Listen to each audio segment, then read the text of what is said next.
स्वागत है दोस्तों आपका हमारे चैनल पर, जहां हम आपके लिए रहस्यमयी कहानियां और पौराणिक कथाएं लेकर आते हैं।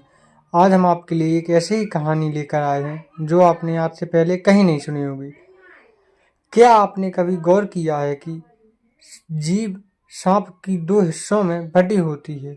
क्या ये किसी रहस्य का संकेत है या प्रकृति का करिश्मा?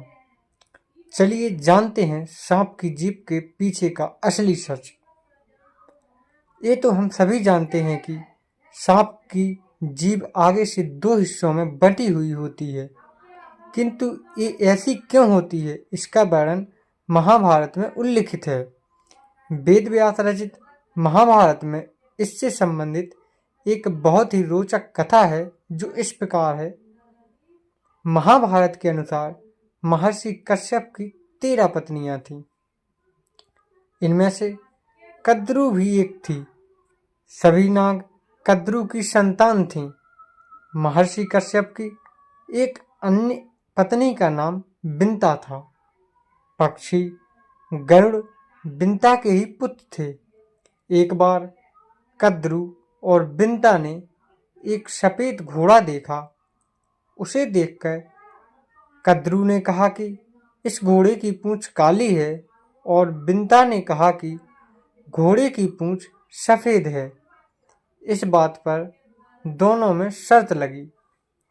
तब कद्रू ने अपने नाग पुत्रों से कहा कि वे अपना आकार छोटा कर घोड़े की पूंछ से लिपट जाएं, जिससे उसकी पूंछ काली नजर आए और वह शर्त जीत जाए। कुछ सर्पों ने ऐसा करने से मना कर दिया। तब कद्रू ने अपने पुत्रों को श्राप दे दिया कि तुम राजा जन्मेजय के यज्ञ में भस्म हो जाओगे। श्राप की बात सुनकर सांप अपनी माता के कहे अनुसार उस सफेद घोड़े की पूंछ से लिपट गए, जिससे उस घोड़े की पूंछ काली दिखाई देने लगी।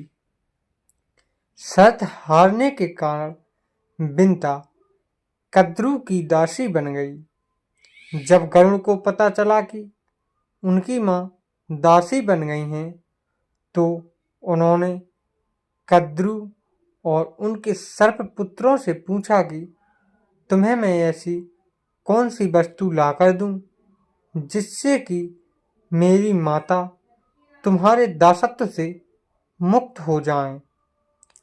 तब सर्पों ने कहा कि तुम हमें स्वर्ग से अमृत लाकर दोगे तो तुम्हारी माता दासत्व से मुक्त हो जाएंगी।